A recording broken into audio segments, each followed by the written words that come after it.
নমস্কার, নতুন বাংলা থেকে বলছি সন্ময় বন্দ্যোপাধ্যায়। কে জিততে পারে বাঁকুড়ায়? ডাক্তার সুভাষ সরকার দাঁড়িয়েছেন। তার প্রতিপক্ষ হচ্ছেন অরূপ চক্রবর্তী, দীর্ঘদিনের মমতা বন্দ্যোপাধ্যায়ের সঙ্গী এবং রাজনীতিতে বহুদিন ধরে তিনি টিকে আছেন ওই বাঁকুড়া জেলায়। সেই অরূপ চক্রবর্তীকে এবার বাজি ফেলেছেন মমতা বন্দ্যোপাধ্যায় বাঁকুড়ায়। আজকে আপনাদের তালডাংরায় নিয়ে যাব। সাম্প্রতিককালে ডাক্তার সুভাষ সরকারের হয়ে এত বড় সমাবেশ কিন্তু বাঁকুড়া দেখেনি। আমরা সেই ভিডিওটা আপনাদের কাছে দেখাবো। হাজার হাজার মানুষ এই প্রচণ্ড তাপদাহকে উপেক্ষা করে কিসের ভিড় জমালেন? শুধুই ডাক্তার সুভাষ সরকার, শুধুই বিজেপি, শুধুই নরেন্দ্র মোদী, নাকি আলটিমেটলি তৃণমূল বিরোধী তার অবস্থানটাকে পাকা করার মেসেজ দিলেন বাঁকুড়ার মানুষ? আর সেই বাঁকুড়ার মানুষকে অ্যাড্রেস করলেন শুভেন্দু অধিকারী। সেই বক্তব্যটা আপনাদের শোনাবো, কিন্তু তার আগে এটা খুব ইন্টারেস্টিং তথ্য আপনাদের দেবো। 2019 সালে বাঁকুড়ায় সেখানে ভোট কি হয়েছিল, ভোটে কে কত পেয়েছিল। দেখুন, one of the safest seat হচ্ছে এর মধ্যে হচ্ছে বাঁকুড়া, অর্থাৎ বিজেপির কাছে অত্যন্ত সেফ সিট বাঁকুড়া। তার কারণ কি বলছি, 2019 লোকসভা নির্বাচনে আমি রেজাল্টটা দেখছিলাম। সেবারও ডাক্তার সুভাষ সরকার প্রথম নির্বাচনে দাঁড়ান। তখন তার সেভাবে পরিচিতি ছিল না, তারপর নিজে দাঁড়ালেন, তারপর জিতলেন এবং কেন্দ্রীয় সরকারের শিক্ষা দপ্তরের প্রতিমন্ত্রী হলেন, নামডাক হলো, পরিচিতি হলো। সেই মানুষটা আবার দ্বিতীয়বার এবার দাঁড়িয়েছেন ওই 2024 লোকসভা ইলেকশনে বাঁকুড়া থেকে। সেখানে গতবার ডাক্তার সুভাষ সরকার বিজেপির প্রার্থী হিসেবে পেয়েছিলেন 6,75,319। 6,75,319 ভোট পেয়েছিলেন ডাক্তার সুভাষ সরকার। আর প্রতিপক্ষে এআইটিসি অর্থাৎ তৃণমূল কংগ্রেসের প্রার্থী যিনি ছিলেন সুব্রত মুখার্জি, তিনি পেয়েছিলেন 5,986। 5,986, অর্থাৎ ডাক্তার সুভাষ সরকার প্রায় 1,74,000 মার্জিনে এই সিটটা বাঁকুড়া বার করে এনেছিলেন তৃণমূল কংগ্রেসের কাছ থেকে। বিজেপির প্রার্থীও জিতেছেন। আমি দেখছিলাম সিপিএমের হয়ে অমিয় পাত্র, দীর্ঘদিনের রাজনীতিবিদ, তিনি দাঁড়িয়েছেন, তিনি মাত্র 1 লাখ ভোট পেয়েছিলেন। ফলত আলটিমেটলি ডাক্তার সুভাষ সরকার, যিনি গতবার 1,74,000 ভোটে যেতেন, এবারে পরিস্থিতি কি বদলাতে পারে? অরূপ চক্রবর্তীকে বাঁকুড়ায় নির্বাচনে দাঁড় করানোর ফলে পরিস্থিতি কি পরিবর্তন হবে? আমার মনে হয় না কোনো পরিবর্তন হবে। অ্যান্টি ইনকামবেন্সি অর্থাৎ সরকার বিরোধী, পশ্চিমবঙ্গ সরকার বিরোধী ভোটের সংখ্যাটা আরও বাড়বে। যদিও বিজেপির মধ্যে ইন্টারনাল কিছু কনফ্লিক্ট আছে, ডাক্তার সুভাষ সরকারের সঙ্গে স্থানীয় বিজেপির সাংগঠনিক নেতৃত্বের কিছু বিরোধ টুকরো আমরা সংবাদ মাধ্যমে দেখেছি। তাতে বলিয়ান হয়ে তৃণমূল কংগ্রেস অরূপ চক্রবর্তীকে দিয়েছিলেন যে গ্রাসরুট লেভেলে এক দীর্ঘদিনের একজন রাজনৈতিক কর্মীকে দিয়ে যাতে তার ফিল্ড ওয়ার্কটা ভালো হয়। কিন্তু পরিস্থিতি কিন্তু বদলাবে না, কারণ কেন্দ্রের নির্বাচন, মোদী ভারতবর্ষের প্রধানমন্ত্রী হবেন কিনা তার নির্বাচন। ফলত ডাক্তার সুভাষ সরকারের জেতাটা কিন্তু সময়ের অপেক্ষার। এদিনের ভিড়, তালডাংরায় যে ভিড়টা আমরা দেখলাম, সেই ভিড় যদি ইঙ্গিত কিছু হয় তাহলে পরিষ্কারভাবে বলছি, গতবার 1,74,000 ভোটে ডাক্তার সুভাষ সরকারের ভোট সামান্য কমতে পারে বা সামান্য বাড়তে পারে বা অনেকটা বাড়তে পারে, কিন্তু ডাক্তার সুভাষ সরকারের জেতাটা হচ্ছে সময়ের অপেক্ষা। মার্জিন নিয়ে আলোচনা চলতে পারে। ফলত আমার বলছি 1,74,000 ভোটের মার্জিনে জেতা ডাক্তার সুভাষ সরকারের। এবারে কত মার্জিনে জিতবেন সেটা নিয়ে বিস্তর জল্পনা চলবে, কিন্তু আমরা সরাসরি আজকে নতুন বাংলা দর্শকদের নিয়ে যাব তালডাংরায়, যেখানে শুভেন্দু অ্যাড্রেস করছেন। হাজার হাজার মানুষের ভিড়, প্রচণ্ড দাবদাহের মধ্যে ডাক্তার সুভাষ সরকারকে ষষ্ঠ দফা নির্বাচনে তিনি প্রার্থী, সেটাতে জেতানোর আহ্বান নিয়ে গত পরশু গিয়েছেন শুভেন্দু অধিকারী বাঁকুড়ার মাটিতে তালডাংরায়, এবং সেখানে মানুষকে অ্যাড্রেস করলেন। কি বললেন শুভেন্দু গতকাল গিয়েছেন, শুভেন্দু কি বললেন সেটাও শুনুন। আর ভিড়ের বহরটা দেখুন। এই ভিড়ের বহর দেখলে আপনিও বলবেন নির্বাচনে কত মার্জিন সেটা নিয়ে আলোচনা হবে। নির্বাচনের একটা সুভাষ সরকার জিতছেন, এটা নিয়ে কোনো আলোচনা কোনো প্রয়োজন নেই, আপনিও বলবেন, কিন্তু ভিড়টা দেখুন, শুভেন্দুর বক্তৃতাটাও শুনুন। আমরা সবাই জেনে গেছি যে দেশের ভোট, দেশকে সুরক্ষিত রাখতে, ভারত মাতাকে ভালো রাখতে, ভারতকে বিশ্বগুরু করতে, ভারতকে পৃথিবীর দরবারে সুউচ্চ আসনে নিয়ে যেতে, পাকিস্তানকে সবক শিখাতে, চীনকে নিয়ন্ত্রণে রাখতে যদি কেউ পারেন, তার নাম নরেন্দ্র দামোদর দাস মোদী, তার কোনো বিকল্প নেই। তাই নরেন্দ্র মোদীজিকে আমরা পুনর্বার প্রধানমন্ত্রী করব। তিনি কি কাজ করেছেন সে কথা বলতে গেলে অনেক সময় লাগবে। আমরা যারা সনাতনী আদর্শে বিশ্বাস করি, যারা ভারতকে হিন্দুস্তান বলি, আমি এখানে আসার আগে গড়বেতার মা সর্ববেঙ্গলা মন্দিরে 3000 কার্যকর্তাকে নিয়ে, ডাক্তার প্রণত টুডুকে নিয়ে পুজো দিয়ে কপালে তিলক লাগিয়ে আপনাদের কাছে এসেছি। কেন এসেছি? কিছুদিন আগে পিসি মমতা ব্যানার্জি গড়বেতাতে সভাতে গেছিলেন। তাকে তৃণমূলের এক কার্যকর্তা মা সর্বমঙ্গলার ছবি দিয়েছিলেন। ছবিটা তিনি তাচ্ছিল্যের ভরে প্রায় কার্যত ছুঁড়ে ফেলে দেন। আমি মায়ের কাছে গেছিলাম, মা এ জালি হিন্দুকে তুমি ক্ষমা করো, ও জানে না যে আমরা ভগবানকে কি চোখে দেখি, আমরা যে আস্থার জায়গাটা রাখি। আমাদের নরেন্দ্র মোদীজিকে যদি আমরা বলি কি দিয়েছেন তিনি, কানাডার টরন্টোতে মা অন্নপূর্ণার মূর্তি অনাদরে পড়েছিল, তিনি ফিরিয়ে এনেছেন ভারতে, মর্যাদার সঙ্গে মন্দিরে স্থাপন করেছেন। নরেন্দ্র মোদীজি 4 ধামের এক ধাম কেদার ধাম বদ্রীধাম আদি গুরু শঙ্করাচার্যের সমাধিস্থল 2013 সালের হড়পা বানে ভেসে গেছিল, তিনি পুনর্নির্মিত করেছেন আদি গুরু শঙ্করাচার্যের সমাধিস্থল।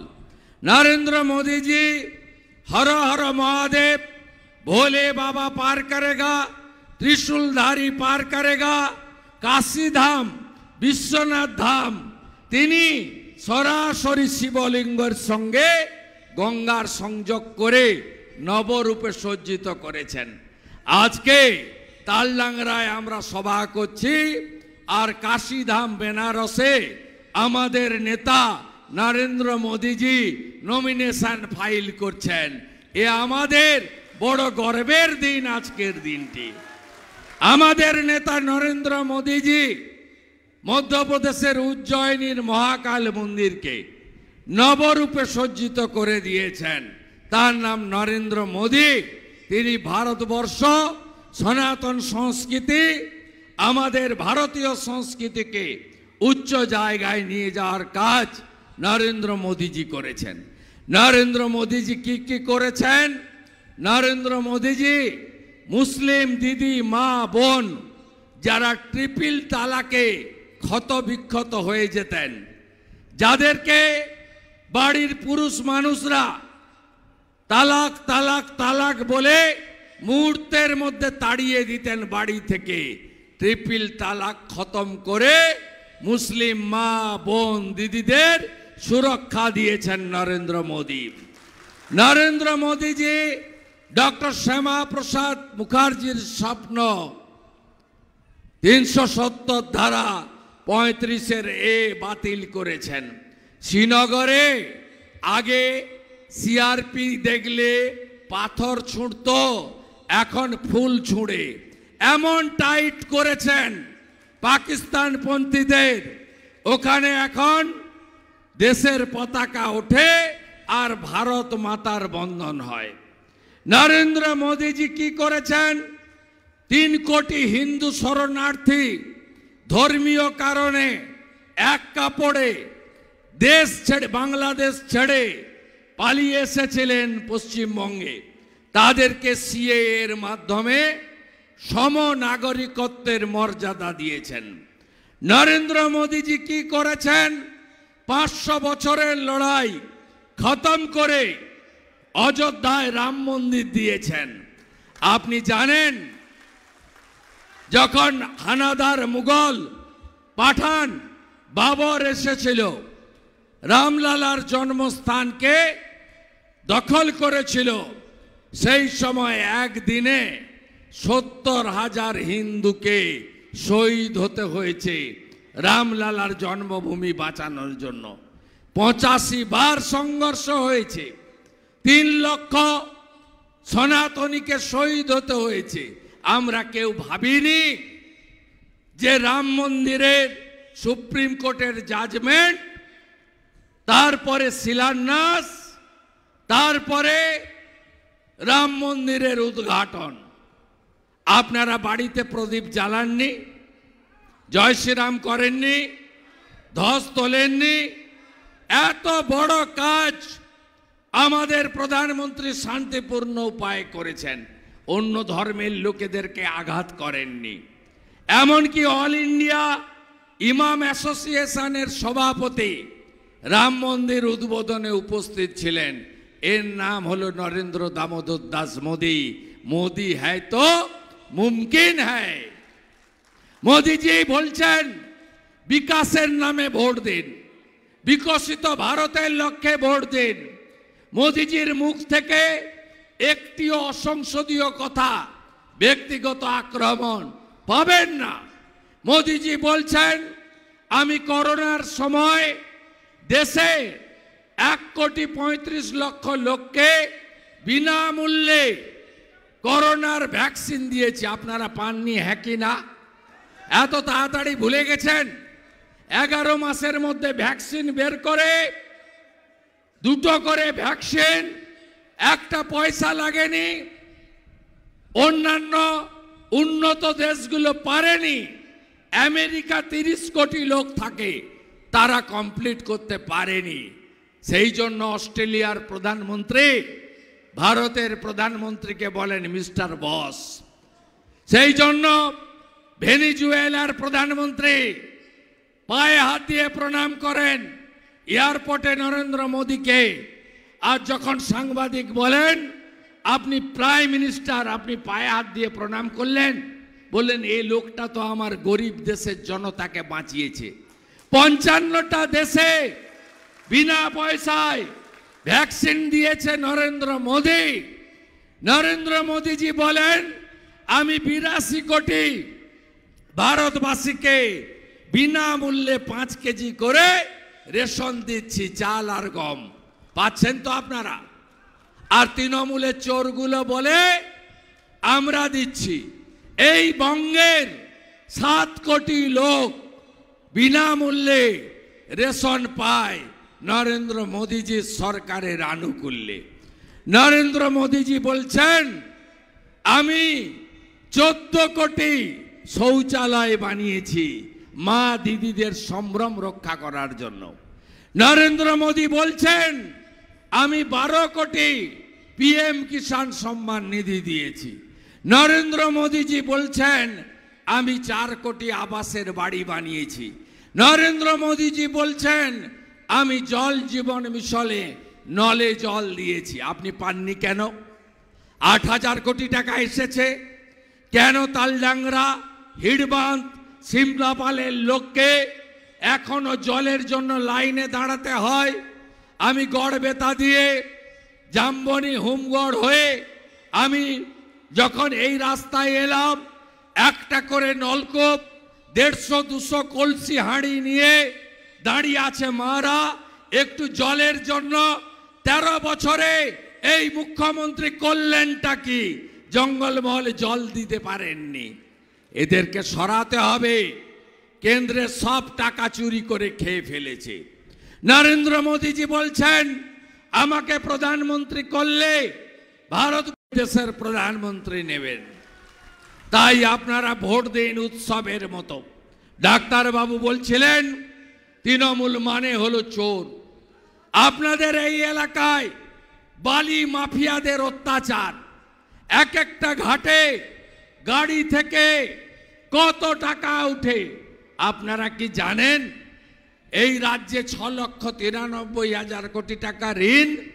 আপনারা কি জানেন এই রাজ্যে 100 টাকা রেভিনিউ উঠলে 20 টাকা সরকারের ঘরে যায়, 80 টাকা তোলাবাজ ভাইপো, পুলিশ, ল্যান্ড ডিপার্টমেন্টের লোক আর তৃণমূলের ছোট ছোট গুন্ডারা ভাগ করে নেয়। আজকে যখন বিভিন্ন জায়গা থেকে গাড়িতে আপনারা উঠছিলেন, ধমক দিচ্ছিল না? দেখে নেব। আপনারা গাড়িতে ফিরে গিয়ে বলবেন এবারে তোদের আমরা দেখে নেব। তোদের থেকেও বড় মস্তান কেষ্টমণ্ডল, শেখ শাহজাহান, তারা জেলের ভেতরে গেছে। আঙুল তুলে চোখ রাঙানোর দিন বন্ধ। আর ডাক্তারবাবুর মতো একটা সৎ পরিচ্ছন্ন লোক যার গায়ে কোনো কালি নেই, বিরোধীরাও আঙুল তুলতে পারে না, যিনি উঁচু গলায় তার নাতির বয়সী বাচ্চার সঙ্গেও কথা বলেন না, তার বিরুদ্ধে প্রার্থীকে, প্রার্থীর নাম হলো কয়লা চক্রবর্তী। গোটা বাঁকুড়া জেলায় তৃণমূল আসার পরে যত অপকর্ম হয়েছে, এই চুরির নায়ক হচ্ছে তৃণমূল কংগ্রেসের এই প্রার্থী। আপনি দেখবেন মেজিয়া থেকে শুরু করে যত কয়লা, তার সঙ্গে এই ভদ্রলোক যুক্ত। এখানকার ব্লকের সভাপতি তারাশঙ্কর বাবু, তার নাম হচ্ছে মিস্টার পার্সেন্টেজ বাবু। তিনি কয়লা চক্রবর্তীর হয়ে মাল তোলেন, বাঁকুড়া শহরের অর্ধেক বেচে দিয়েছে। পিয়ে বাপি বলে একটা কে আছে, তার হাতে ছেড়ে দিয়েছে। একেবারে খবরদার, বাঁকুড়ার মাটি মোদিজির ঘাঁটি। আপনারা এই রকম অসৎ অপরিচ্ছন্ন লোককে আপনারা ভোট দেবেন না। ভাইপো এসেছিল, বাঁকুড়ার মোড়ে মোড়ে হাজার হাজার পুলিশ দাঁড়িয়েছিল, তারপরেও বাঁকুড়ার লোক, গোটা বাংলা যা পারেনি, বাঁকুড়ার লোক মোড়ে মোড়ে কয়লা চোর চোর চোর চোর ভাইপো, চোর ভাইপো, চোর ভাইপো আপনারাই শুনিয়ে গেছেন। বাঁকুড়ার মানুষকে অনেকভাবে আক্রমণ করা হয়েছে। তৃণমূলের দুটো অস্ত্র, হামলা আর মামলা, এছাড়া তৃণমূলের কোনো অস্ত্র নেই। তাই তৃণমূলকে হারাবেন। এই ভাইপো বলে আমার কুর্মীদের ভোট দরকার নেই, ওরা ভোট দিয়েছে বিজেপিকে, প্রকাশ্যে বলে গেছে।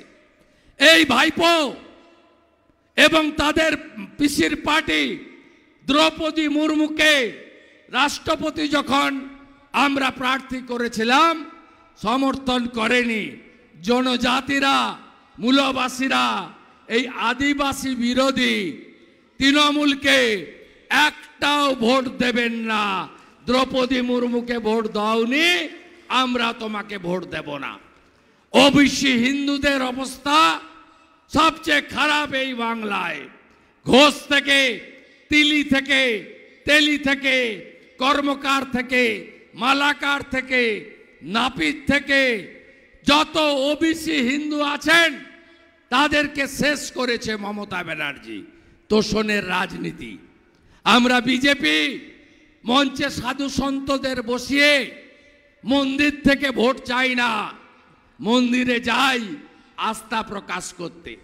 পশ্চিমবঙ্গে ইমাম অ্যাসোসিয়েশন সবার মোবাইলে ঘুরছে, বলছে মুসলমানরা দল বেঁধে ভোট দিন তৃণমূলকে। আপনার ভালো লাগছে শুনতে না?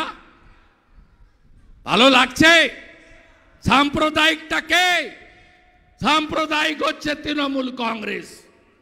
তৃণমূলের এক নেতা মুর্শিদাবাদের রেজিনগরে বাড়ি, প্রকাশ্য সভায় বলছে এখানে 30% হিন্দু থাকে, চাইলে ভাগীরথীর জলে ভাসিয়ে দেব।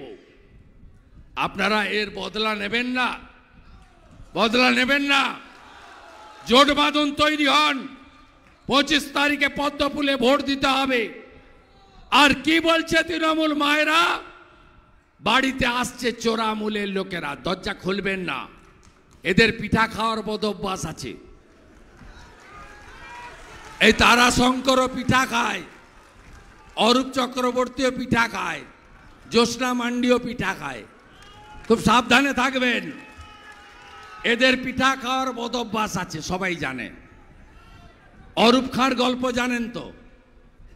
অতএব তৃণমূল থেকে সাবধান থাকবেন, জানলা দিয়ে কথা বলবেন, দরজা খুলবেন না। 3টা কাগজ নিয়ে ঘুরছে। কি কাগজ?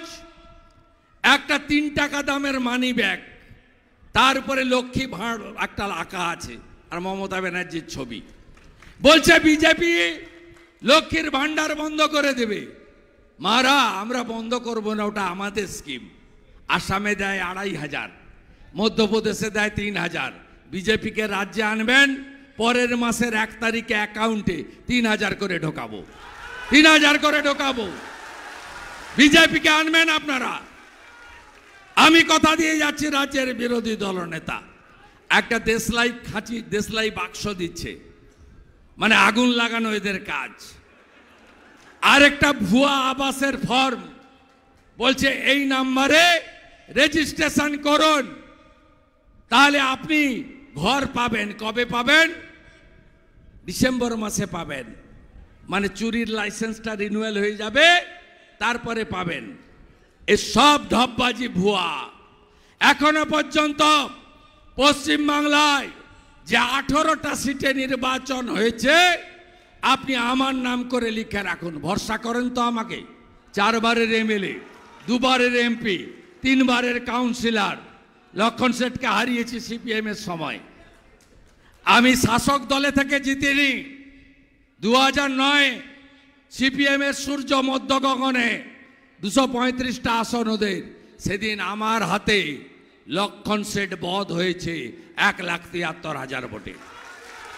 2021 সালে মমতা ব্যানার্জির সূর্য মধ্য গগনে 211টা সিটে জিতছেন, সেদিনও আমার হাতে এই ঠগি পিসি বধ হয়েছে নন্দীগ্রামে 1956 ভোটে। আমি আপনাদেরকে কথা দিয়ে যাচ্ছি, ভারতীয় জনতা পার্টিকে আপনারা আনুন। 40 লক্ষ বাড়ি মোদিজি দিয়েছেন, 45,000 কোটি টাকা এই তৃণমূল চুরি করেছে। আমি আপনাকে যদি প্রশ্ন করি, 80 লক্ষ বাথরুম দিয়েছিলেন মোদিজি, আপনি পেয়েছেন? 40 লক্ষ আবাসের বাড়ি দিয়েছেন, আপনি পেয়েছেন? হার ঘর নল সে জল, নলে জল গেছে একটা গ্রামে নলে জল গেছে। একটা ছেলে চাকরি পেয়েছে, আপনার পাশের বাড়ি, আপনার গ্রাম কেউ পেয়েছে? খুব জোর খুঁজলে একটা সিভিক ভলেন্টিয়ার পাবেন, 9,000 টাকা বেতন, 6 মাস অন্তর রিনিউয়াল। খুব হাতড়ালে একটা ভিলেজ পুলিশ পাবেন, 10,500 টাকা তার বেতন। এর বাইরে পাবেন না। বিএড পাসরা চাকরি পায় না, এমএ পাসরা চাকরি পায় না, পিটিটিআই পাসরা চাকরি পায় না। কি দিয়েছে মমতা ব্যানার্জি আপনাদের? 21,000 নতুন মদের দোকান, আর টেবিল, টুল, ছাতা দিয়ার লটারি। টেবিল, টুল, ছাতা দিয়ার লটারি, 21,000 মদের দোকান। 8,200 স্কুল বন্ধ হয়েছে মমতা ব্যানার্জির আমলে। 8,200 স্কুল। কলেজে যান, অনার্সে পড়ার লোক নেই, কেউ পড়তে চাইছে না। বাবা মা গার্ডিয়ান ছেলে মেয়ের পিছনে টাকা খরচ করতে চাইছে না, বলছে নাম সই তো পেরে গেছিস, রিড অ্যান্ড রাইট, আর পড়তে হবে না, পড়ায় অনেক খরচ। কারণ পশ্চিমবাংলায় এই ঠগি পিসি আর তার চোর ভাইপো যদি থাকে, একটা শিল্প আসবে না, একটা চাকরি পাবেন না, আর চাকরি বিক্রি হয়। প্রমাণ হয়ে গেছে মোটা পার্থ জেলে আর রেশন চোর জ্যোতিপ্রিয় মল্লিক জেলে। এবার কয়লা চক্রবর্তী যাবে জেলে। তাই সবাই মিলে কথা দিচ্ছেন তো, এখান থেকে 52 কিলোমিটার ছাতনা। আমি জেতার পরে আসবো আবার, সুভাষদা অনেক ভোটে জিতবে, 30-এর উপর সিট। কে বলছে 26-এ ভোট? 30-এর উপর সিট। মোদিজি প্রধানমন্ত্রী, এই বছরই ভাইপোকে জেলে পাঠাবো আর পিসিকে প্রাক্তন করব। সবাই পথে ভোট দেবেন, জোট বেঁধে জয় শ্রীরাম বলে, ভারত মাতা কি জয় বলে। কত নম্বর বোতাম? কত নম্বর বোতাম? এইবার এইবার এইবার আবার একবার, আবার একবার। সবাই ভালো থাকবেন। বিরসা মুন্ডাকে প্রণাম জানিয়ে আমি আমার বক্তব্য এখানে শেষ করছি। ভারত মাতা কি জয় শ্রীরাম।